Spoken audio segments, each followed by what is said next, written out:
Hello friends, welcome to golden career. IBPS PO के interview classes चल रही हैं। एक और नया टॉपिक हम लेकर आ गए हैं। अगर आपने इंटरव्यू क्लासेस अभी तक ज्वाइन नहीं की हुई हैं तो इंटरव्यू क्लासेस ज्वाइन कर लीजिए ताकि आप ये वीडियो जो है पूरी की पूरी देख पाएं। और अगर आपने इंटरव्यू क्लासेस ज्वाइन कर ली हैं तो अपना अकाउंट लॉगिन करके वीडियो देखिए, आपको ये इंट्रो पार्ट भी नहीं सुनना पड़ेगा, साथ ही आप जो है पूरी वीडियोस वहां पर देख पाएंगे। तो इंटरव्यू क्लासेस ज्वाइन करिए। वीडियो के डिस्क्रिप्शन बॉक्स में लिंक दिया हुआ है। 80 से ज़्यादा मार्क्स आप इजीली स्कोर कर पाएंगे। अगर रिव्यू देख रहे हैं और इंटरव्यू क्लास के तो यहाँ पॉज करके आप देख सकते हैं। एंड जब आप एक बार इंटरव्यू क्लास ज्वाइन करके लॉगिन करते हैं तो आईबीपीएस की इंटरव्यू के लिए लॉगिन करेंगे तो देखिए वीडियोस ऑलरेडी अपडेटेड हैं, सारे वीडियोस अपडेट कर दिए गए हैं। इस तरह करके आप हिंदी लैंग्वेज में देख सकते हैं और यहां पर आप जब इंग्लिश पे क्लिक करेंगे तो इंग्लिश में वीडियोस दिखेंगे। यहां से आप डेली न्यूज़पेपर एक्सेस कर सकते हैं हिंदी और इंग्लिश में, करंट अफेयर्स। और इसी तरह पीडीएफ सेक्शन में जाएंगे तो इंटरव्यू के लिए बहुत सारी देखिए पीडीएफ दी गई हैं जो पर्टिकुलरली इंटरव्यू के लिए हैं। इनको भी आप जरूर पढ़िए। चलिए वीडियो को स्टार्ट करते हैं। एंड डिस्क्रिप्शन बॉक्स में इंटरव्यू क्लास ज्वाइन करने का लिंक चेक करिएगा। एंड कोई डाउट है तो आप हमें मेल कर सकते हैं। Okay, IPO, as you all know, is initial public offering. Public offering. Okay, what is this initial public offering? First of all let's understand. As आपको पता है कि जैसे जैसे बिजनेस एंटिटीज़ जो हैं वो अपने आप को ग्रो करना चाहती हैं, वो अपने डे टू डे ऑपरेशंस को बढ़ाती हैं, उनको फिनेंस की ज़रूरत होती है। तो पैसे कहाँ से लाएंगी? या तो बैंक, या तो रिलेटिव्स, और या तो फिर नेक्स्ट ऑप्शन होता है IPOs. That is initial public offering, यानी पब्लिक से मांगेंगी मदद। तो पब्लिक से मांगने के लिए उनको फंड रेज करने होंगे, फंड रेज करने के लिए उनको आईपीओ लॉन्च करना होगा। तो आईपीओ वो लॉन्च करती हैं और मार्केट में वहाँ से कैपिटल इक्विटी जो है वो ओन कर लेती हैं, ओन कैपिटल करती हैं, और वहाँ से उनको ढेर सारा पैसा मिल जाता है। किसी भी बड़ी कंपनी को अपना शेयर होना बहुत मैंडेटरी है, तभी वो एक्सपेंशन की ओर जा सकती है। तो ये तो होता है बेसिकली आईपीओ। अब समझते हैं व्हाट इज एफपीओ। एफपीओ,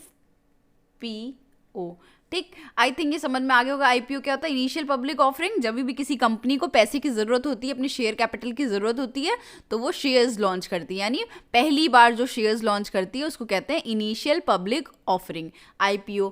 अब इसके बाद है एफपीओ। तो एफपीओ यहाँ पे क्या होता है? Follow on public offering.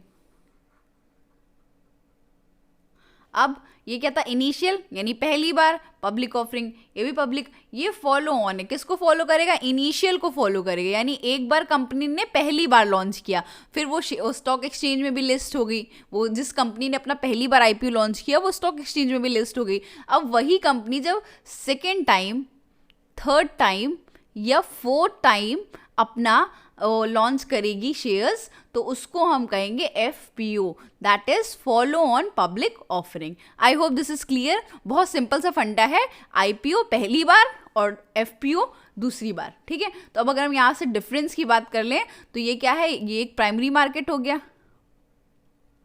Primary market में ही ये लोग डील करेंगे, यानी पहली बार, और ये लोग सेकेंडरी मार्केट में डील करेंगे, यानी ऑलरेडी जहाँ पे हैं वहीं पे अपने शेयर्स वापस से बेचेंगे। अब इसको कौन इशू करता है? आईपीओस को। ये कंपनी कैसी होगी? एक अनलिस्टेड कंपनी होगी। Unlisted where? In stock exchange. Unlisted company. क्यों अनलिस्टेड होगी? क्योंकि पहली बार अपना लॉन्च कर रही है आईपीओ, पहली बार अपनी इनिशियल पब्लिक ऑफरिंग दे रही है। और जबकि ये कैसी कंपनी होगी? ये ऑलरेडी लिस्टेड कंपनी होगी। कैसे लिस्टेड होगी? क्योंकि ये दूसरी तीसरी बार करी, पहली बार तो उसने आईपीओ लॉन्च किया होगा, दूसरी तीसरी बार ये वापस से अपने शेयर्स बेच रही है, इसलिए एक लिस्टेड कंपनी हो गई। ये आपका सेकंड पॉइंट ऑफ डिफरेंस हो गया। Third point can be it's objective. अब इनका ऑब्जेक्टिव क्या होता है? ऑब्जेक्टिव की अगर हम बात करें तो ऑब्वियसली क्या है? बेसिकली कैपिटल जनरेट करना, ठीक। Raising capital through public investment, raising capital through public investment, ठीक। ये हो गया। और इसका क्या काम हो जाएगा? इसने तो ऑलरेडी कैपिटल रेज कर लिया है, तो इसको और इन्वेस्टमेंट चाहिए। ऑब्वियसली पैसा ही होलसेल कंपनी का टारगेट क्या है? ज़्यादा से ज़्यादा पैसा पाना, ताकि वो अपने डे टू डे फंक्शंस को और इन्हांस कर सके, एक्सपैंड कर सके। तो यहाँ पे हो जाएगा सब्सिक्वेंट पब्लिक इन्वेस्टमेंट, मेन दोनों का इन्वेस्टमेंट ही है target. Last but not the least, अगर हम रिस्क की बात करें तो आईपीओ जो है वो एक हाई रिस्क होता है, क्योंकि पहली बार आप लगा रहे हो, और यहाँ पे ये एज कम्पेयर लो रिस्क होता है एज कम्पेयर टू आईपीओ, क्योंकि यहाँ पे आपको ऑलरेडी पता है कि कंपनी का कितना टर्नओवर है, कितना डेप्ट है, कितना उसका कैसी की कंडीशन है, तो आप सोच समझ के पैसा लगाओगे। बट यहाँ आईपीओ में फर्स्ट टाइम आप लगाओगे, कंपनी कैसा कर पाए, आपके अकॉर्डिंगली हो पाए या ना हो पाए, इसलिए यहाँ पे रिस्क जो है वो हाई इन्वॉल्व होता है। तो I think this is clear to all of you what is IPO and what is FPO. तो एक बार देख लेते हैं हम लोग ने जल्दी से क्या पढ़ा। तो सबसे पहले अगर हम देखें तो इनिशियल पब्लिक